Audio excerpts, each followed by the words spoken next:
नमस्कार दोस्तों, Ambala breaking news में आपका स्वागत है और तस्वीरें सीधी आपको अम्बाला शहर के वार्ड नंबर 1 हीरानगर इलाके से दिखा रहे हैं, जहां पर बीजेपी के चुनाव प्रभारी और यूं कहें कि पूर्व प्रदेश अध्यक्ष सुभाष बराला पहुंचे हैं। वहां से ये तस्वीरें सामने आ रही हैं कि किस तरह से किसान काले झंडे लेकर जो है वो यहाँ पर पहुंचे हैं और किसान सुभाष बराला का घेराव करने यहाँ पर पहुंचे हैं। और सीधी तस्वीरें आपको यहाँ से दिखा रहे हैं कि किस तरह से भारी पुलिस बल जो है उन्हें रोकने के लिए यहाँ पर लगाया गया है और नारेबाजी आप सीधे तौर पर सुन सकते हैं कि सामने दूसरी तरफ जो है वो बीजेपी प्रदेशाध्यक्ष रहे सुभाष बराला का कार्यक्रम चल रहा है। फिलहाल सुभाष बराला जो है वो इन दिनों जो अम्बाला के निगम चुनाव प्रभारी बनाए गए हैं, लेकिन तस्वीरों में आप देख सकते हैं कि किस तरह से किसानों की तरफ से रोष प्रदर्शन किया जा रहा है। किसानों ने सीधे तौर पर कहा है कि जहां भी बीजेपी के नेता जाएंगे उनका घेराव किया जाएगा और उसी की तस्वीरें सीधी आपको दिखाते हुए नजर आ रहे हैं। तस्वीरों में आप देख सकते हैं कि किस तरह से बीजेपी के पूर्व प्रदेशाध्यक्ष सुभाष बराला का यहाँ पर घेराव किया जा रहा है।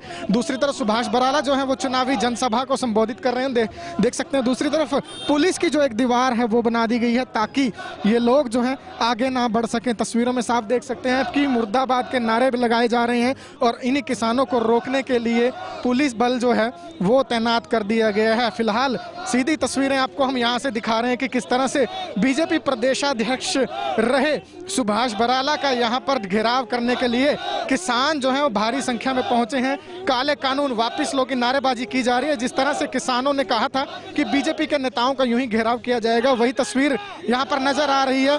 बातचीत करने का किसानों से प्रयास करेंगे कि क्या कारण है। गुलाब सिंह जी, किसका घेराव करने पहुंचे हैं? देखो जी, आज किस लीडर का घेराव किया जा रहा है? हम जो भी आज आ रहा था हम उसका घेराव कर रहे हैं। हम विरोध जता रहे हैं उन काले कानूनों के खिलाफ जो किसान विरोधी है। हमारा सिर्फ यही मकसद है भी हम इन काले कानूनों की आवाज़, हमारी आवाज़ सेंटर तक पहुंचाई जाए और अदरवाइज हमारा कोई लड़ने का नहीं, कोई झगड़ने का नहीं, हमारा बिल्कुल शांतिपूर्वक है। हमारा सिर्फ उद्देश्य है एक यही है कि हमारी आवाज़ काले कानूनों के खिलाफ सेंटर सरकार तक पहुंचाई जाए। मगर सरकार बार बार ये कह रही है कि ये जो है किसान है विपक्षी पार्टियां इनका साथ दे रही है और गुमराह कर रही हैं और ये जो कानून है वो किसानों के। हमने तो विपक्षी वार्नियों को वार्निंग दे रखी है, हम उनको स्टेज पर नहीं जाने देते यार।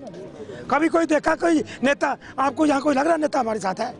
ये सब किसान है। तो कल 14 तारीख की जो धरना प्रदर्शन की बात की है, सभी डीसी ऑफिस को घेराव की बात की गई है, उसके बारे में वो करेंगे जी, कल करेंगे। सभी सारे हिंदुस्तान के डीसी अफसरों को घेराव किया जाएगा। कुछ युवा भी हैं, किस तरह देखते हैं धरने को? आज काले झंडे लेकर आप लोग यहाँ पर पहुंचे हैं, क्या कहेंगे? सभी युवा देश का किसान, मजदूर, व्यापारी किसान से बुरी तरह त्रस्त है, सरकार से पूरी तरह त्रस्त है। किसान मजबूती से अपना पक्ष रखना चाहता है लेकिन सरकार जो है वो सुनने के लिए तैयार नहीं है। सरकार सुन नहीं रही, सरकार के कान से जूं नहीं खिसक रही। हम शांतिपूर्वक प्रदर्शन करके यहाँ जो भी सरकार के नुमाइंदे, चाहे वो एमएलए हैं, चाहे पूर्व प्रदेशाध्यक्ष आए, चाहे वर्तमान प्रदेशाध्यक्ष आए, चाहे कोई एमपी आए, कोई भी आए, हम उसे अपना विरोध जताना चाहते हैं। जो काले कानून है हम चाहते हैं वो काले कानून वापस लिए जाएँ ताकि किसान अपने पैरों पर खड़ा हो सके। नहीं तो यह किसान की टांगें, पैर, सर पूरा काटने पर जो सरकार उतारू हो रही है, हम उसके लिए अपना विरोध जता रहे हैं शांतिपूर्वक। चुनाव भी आ रहे हैं, चुनावों को लेकर क्या कुछ देखिए, चुनावों में किसान यूनियन का चुनावों से कोई लेना देना नहीं है। चुनाव चलते रहते हैं, जो भी किसान के साथ खड़ेगा, अब तो किसान यूनियन का एक नारा है, जो हमारे साथ खड़ेगा वही हमारे गाँव में बढ़ेगा। हमारी डिमांड यही है कि किसानों के साथ हर नेता, चाहे वो किसी भी पार्टी का हो, किसानों की मदद करे, किसानों से मदद ना मांगे। फिलहाल अब किसान इस पोजीशन में नहीं है कि किसान किसी को मदद करें।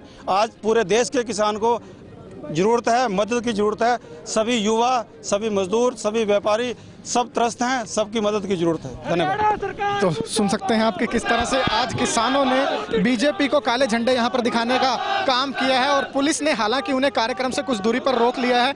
दूसरी तरफ एक तरफ आप ये देख रहे हैं कि किस तरह से नारेबाजी की जा रही है और रोकने के लिए भारी पुलिस फोर्स जो है वो यहाँ पर तैनात कर दी गई है। बीजेपी के पूर्व प्रदेशाध्यक्ष और मौजूदा चुनाव प्रभारी सुभाष बराला यहाँ पर मौजूद हैं और उसी को लेकर नारेबाजी की जा रही है। दूसरी तरफ जो कार्यक्रम यहाँ पर जारी है उसकी झलकियाँ भी आपको दिखाएंगे, उसकी तस्वीरें भी आपको दिखाते हैं कि किस तरह से बीजेपी की जो चुनावी सभा है वो यहाँ पर जारी है। सामने आपको झंडे बीजेपी के लगे हुए नजर आ रहे हैं और पुलिस को कहीं ना कहीं अंदेशा था इस काम का और उसी के चलते भारी फोर्स जो है वो यहाँ पर सुबह ही तैनात कर दी गई थी। सुभाष बराला के यहाँ पहुँचने से पहले ही जो पुलिस की फोर्स है वो लगा दी गई थी और अब अचानक देख सकते हैं आप कि किस तरह से भारी संख्या में किसान संगठन जो है यहाँ पहुँच गए हैं। तस्वीरें हमने आपको दिखाई कि किस तरह से काले झंडे लेकर बीजेपी मुर्दाबाद हाय हाय के नारे लगाए जा रहे हैं। विरोध किसान पहले ही कह चुके हैं कि इसी तरह जारी रहेगा और अब उस जगह पर आ पहुँचे हैं हम जहाँ पर बीजेपी की ये चुनावी सभा चल रही है और केंद्रीय राज्य मंत्री रतन लाल कटारिया जो हैं वो यहाँ पर बोलते हुए आपको मंच पर नजर आएंगे। वहाँ की तस्वीरें भी आपको दिखाते हैं। सुभाष बराला जी हमारे जिला के अध्यक्ष बकावरा जी, पूर्व अध्यक्ष जगमोहन जी, हमारे कैशियर अनुभव अग्रवाल जी। तो ये वो सभा है, ये वो चुनावी जनसभा है जिसमें बीजेपी के पूर्व प्रदेश अध्यक्ष सुभाष बराला पहुंचे हैं। केंद्रीय राज्य मंत्री रतन लाल कटारिया भी यहां पर मौजूद हैं और दूसरी तरफ बिल्कुल इसी सभा के सामने की अगर हम बात करें तो वहां पर किसान जो हैं भारी संख्या में इकट्ठा हुए हैं। किसान काले झंडे दिखाकर सरकार के नेताओं का घेराव करने की बात कर रहे हैं। तो ये कहीं ना कहीं इस वक्त अगर हम बात करें कि अम्बाला में आने वाले दिनों में जिस तरह से चुनावी माहौल गरमा रहा है, नेताओं का आना जाना यूं ही जारी रहेगा और उस दौरान अगर हम बात किसानों की करें तो इनकी तरफ से यही कहा जा रहा है कि इसी तरह से घेराव भी किए जाएंगे, इसी तरह से विरोध भी किए जाएंगे। तो ये कहीं ना कहीं बीजेपी के लिए मुश्किल भरा चुनाव साबित हो सकता है कि विरोध भरी तस्वीरों के बीच में आखिर प्रचार करें तो करें कैसे।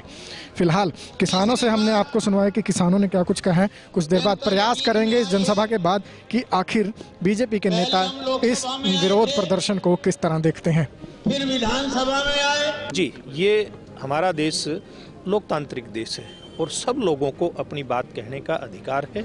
किसान एक तरफ जहां अपनी बात कह रहे हैं वो हर तरीके से अपनी बात कह रहे हैं और हमारी सरकार भी, केंद्र सरकार के नुमाइंदे, हमारे सीनियर नेता केंद्रीय कृषि मंत्री नरेंद्र तोमर जी, पार्टी के पूर्व अध्यक्ष और वर्तमान के गृह मंत्री देश के अमित शाह जी, ऐसे सब लोग किसानों से बहुत खुले दिल से बात कर रहे हैं और जो आपत्तियां थी शुरू में किसानों के माध्यम से उठ करके आई थी उनको समाधान करने का लिखित में आश्वासन भी हमारे केंद्रीय नेतृत्व ने दिया है। और मैं समझता हूं जहां कहीं भी इस प्रकार की कोई गलतफहमी होगी, किसान भी बहुत समझ रखने वाले लोग हैं और हमारी जो सरकार है भारतीय जनता पार्टी की एनडीए की, वो भी पूरे पेशेंस के साथ इस समाधान के अंदर लगी हुई है और मैं समझता हूँ बहुत जल्दी इस बात का समाधान होगा।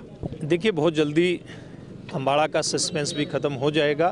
भारतीय जनता पार्टी एक बहुत ही पारदर्शी तरीके से लोकतांत्रिक जो हमारी प्रक्रिया है उसके तहत, चाहे वो वार्ड का हमारा उम्मीदवार हो, मेयर का उम्मीदवार हो, उसका चयन करता है। और मैं पिछले कई दिनों से यहाँ हमारे जो स्थानीय हमारे नुमाइंदे हैं, हमारे यहाँ के लोकप्रिय सांसद रतन लाल कटारिया जी केंद्र में मंत्री भी हैं, यहाँ के हमारे जो विधायक हैं असीम गोयल, यहाँ के जिला के अध्यक्ष, पूर्व जिला अध्यक्ष और अन्य जो वरिष्ठ नेता हैं पार्टी के, उन सब से एक लंबा विचार मंथन मैंने किया है। अन्य हमारे जो यहाँ के वरिष्ठ नेता हैं उनसे भी चर्चा की है और हमारे चाहे वो पार्षदों की बात हो या मेयर की बात हो, सारी चर्चा हो करके इनके चयन की जो प्रक्रिया है वो अंतिम चरण में है और बहुत जल्दी फैसला हो करके आपके सामने आ जाएगा। कटारिया साहब, आपकी दूसरी जनसभा है जिसमें किसानों ने विरोध किया है, क्या किस तरह देखते हैं? ये तो 2-2.5 महीने एजेंडे लिए फिर रहे कि मैं क्या करूं।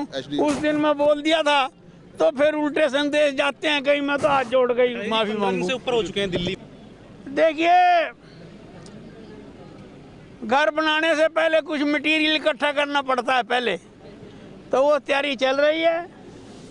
और जैसे ही हम वो घर की जब वो डीपीआर स्टेज के ऊपर आ जाता है तो फिर एक तोता सा बांध के रिबन काटा जाता है, वो भी काट देंगे कल। सर, आपके तो ये थे सुभाष बराला और केंद्रीय राज्य मंत्री रतन लाल कटारिया जिन्होंने अंबाला में चुनाव प्रचार शुरू कर दिया है और केंद्रीय राज्य मंत्री रतन लाल कटारिया हैं जो आज भी कहीं ना कहीं अपने ही अंदाज में चुनाव प्रचार को लेकर बयान देते हुए नजर आए। इसके साथ साथ किसानों के आंदोलन पर आज कटारिया कुछ भी कहने से बचते हुए नजर आए क्योंकि कटारिया साहब को अपना पुराना बयान याद आ गया था।